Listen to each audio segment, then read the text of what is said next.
ओम गण श्री महागणेशाय नमः। जय माता दी। राधे राधे। दोस्तों, कैसे हैं आप सब। दोस्तों, चैत्र नवरात्रि इस बार 2 अप्रैल को शुरू हो रहे हैं, जो 10 अप्रैल को महानवमी और रामनवमी के साथ समाप्त होंगे। इस बार माता रानी घोड़े पर सवार होकर आ रही हैं। दोस्तों, नवरात्रि के पहले दिन कलश की स्थापना की जाती है।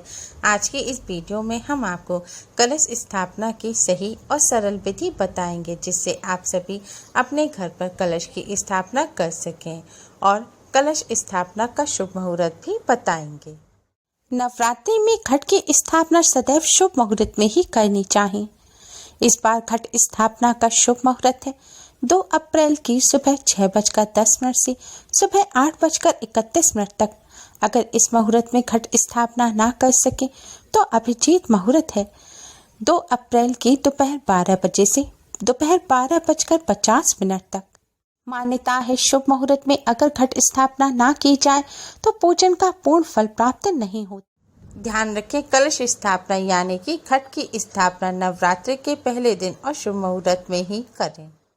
नवरात्रि के आरंभ में प्रतिपदा तिथि को कलश घट स्थापना की जाती है। कलश को भगवान गणेश का रूप माना जाता है। हिंदू धर्म में हर पूजा से पहले गणेश जी की पूजा का विधान है, इसलिए नवरात्रि के शुभ पूजा से पहले कलश के रूप में गणेश जी को स्थापित किया जाता है। कलश स्थापना करने के लिए एक लकड़ी की चौकी, लाल कपड़ा, मिट्टी का पात्र, जौ, शुद्ध साफ की हुई मिट्टी, मौली या लाल सूत्र, साबुत सुपारी, कलश में रखने के लिए सिक्के, आम या अशोक के 5 पत्ते, कलश को ढकने के लिए मिट्टी का ढक्कन, शुद्ध जल, गंगा जल, सोना, चांदी, तांबा, पीतल या मिट्टी का कलश। याद रखें, स्टील के कलश का या स्टील के पात्र का इस्तेमाल ना करें।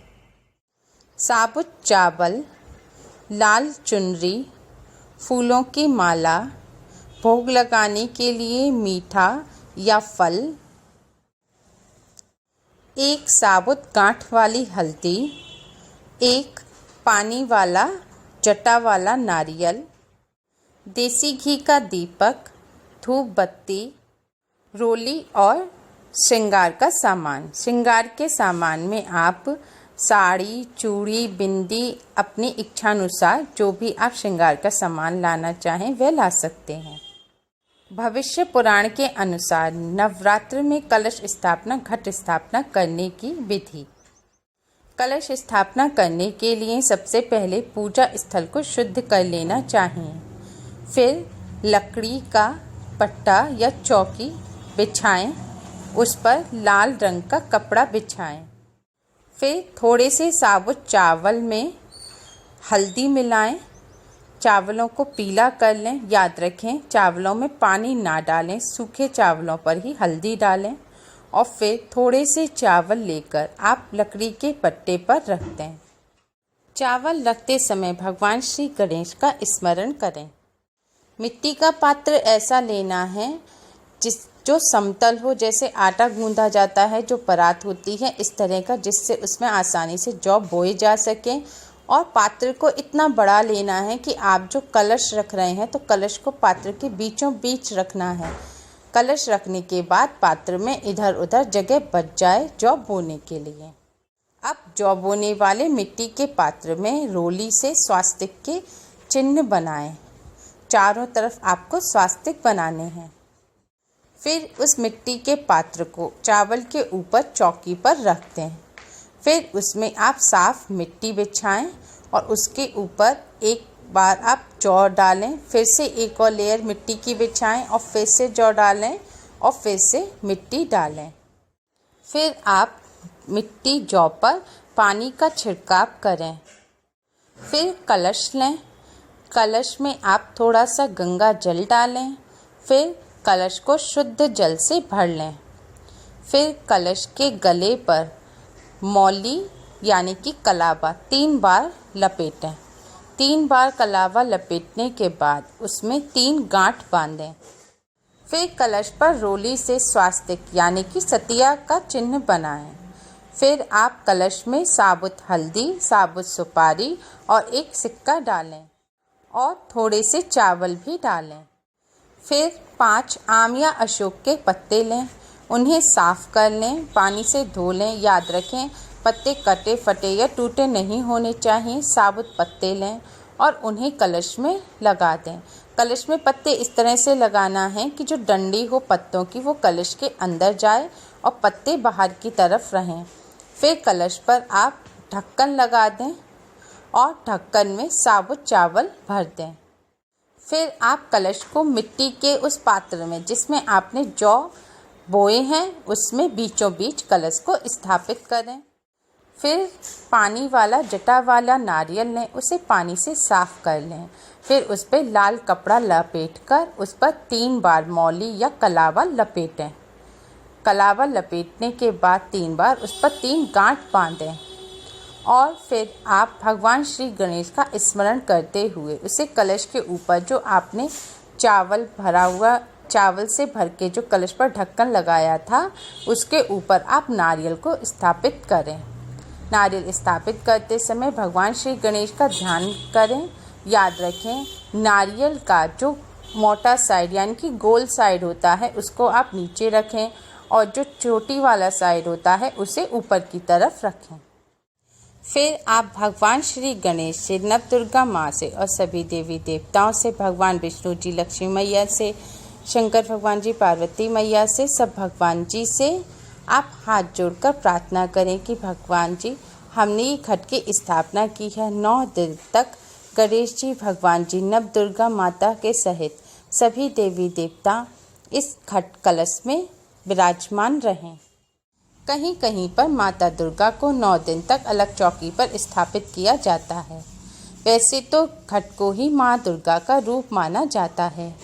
आप चाहें तो माँ दुर्गा को भी अलग चौकी पर स्थापित कर सकते हैं या फिर आपने घट जिस चौकी पर स्थापित किया है अगर वह चौकी बड़ी है तो वहाँ पर भी माँ दुर्गा को स्थापित कर सकते हैं या फिर मंदिर में भी आप माँ दुर्गा को स्थापित रहने दें और घट को ही आप अलग स्थापित कर लें। घट स्थापना के बाद अब आप मैया को लाल रंग की चुनरी पहनाएं। अगर आपके यहाँ मैया की प्रतिमा नहीं है, तस्वीर है, तो आप तस्वीर पर भी मैया को लाल रंग की चुनरी जरूर पहनाएं और घट पर भी नारियल पर आप लाल रंग की चुनरी पहनाएं। अब घट स्थापना पूरी हो गई है। अब घट स्थापना के बाद आप एक मैया के सामने और एक घट के सामने देसी घी का एक दीपक जलाएं और एक धूप बत्ती जलाएं और घट पर भी और मैया पर भी आप पुष्प चढ़ाएं।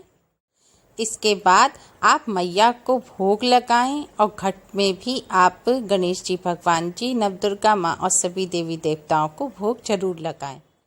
और आप जो भी श्रृंगार का सामान लाए हैं उसे घट के सामने रख के मैया को अर्पित करें।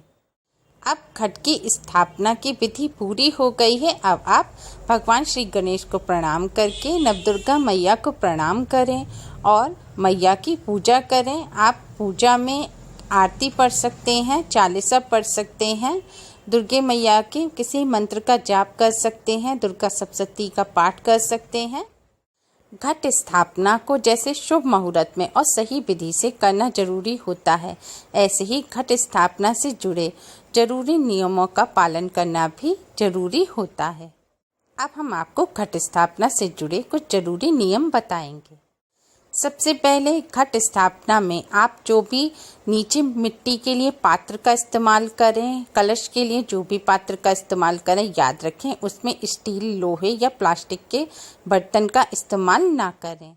घट स्थापना करने के बाद आप घट के सामने दोनों समय सुबह और शाम देसी घी का दीपक जरूर जलाएं और किसी मीठे या फल का भोग जरूर लगाएं, क्योंकि नवदुर्गा माँ 9 दिनों तक घट में विराजमान रहती हैं। घट स्थापना करने के बाद प्रतिपदा से नवमी तिथि तक आप घट को अपनी जगह से हटाएं नहीं, ना ही नारियल को हटाएं।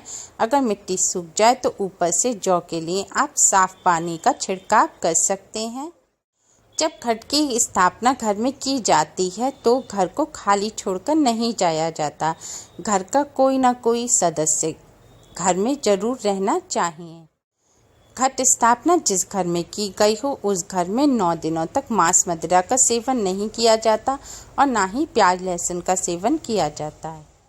घट स्थापना वैसे तो अपने पूजा घर के पास ही जगह को साफ करके वहाँ पर की जाती है, लेकिन अगर आप घट स्थापना उत्तर पूर्व दिशा में करेंगे तो यह सबसे उत्तम रहेगा। आप चाहें तो घट के सामने 9 दिन तक अखंड ज्योत भी जला सकते हैं, लेकिन अखंड ज्योत जलाते समय याद रखें कि अखंड ज्योत पूरे 9 दिन तक बुझनी नहीं चाहिए। नवरात्रि में घट स्थापना करते समय इन नियमों का पालन जरूर करें। अगर आपको हमारी ये वीडियो पसंद आई हो तो लाइक करना ना भूलें और हमारी इस वीडियो को ज़्यादा से ज़्यादा शेयर करें, जिससे और लोग भी सरल विधि से सही तरह से अपने घर में घट की स्थापना कर सकें। और हमारी और भी वीडियोस के लिए हमारे चैनल केसरी राधे कृष्णा श्रृंगार को सब्सक्राइब करना ना भूलें। Thanks for watching. Radhe Radhe. जय माता दी।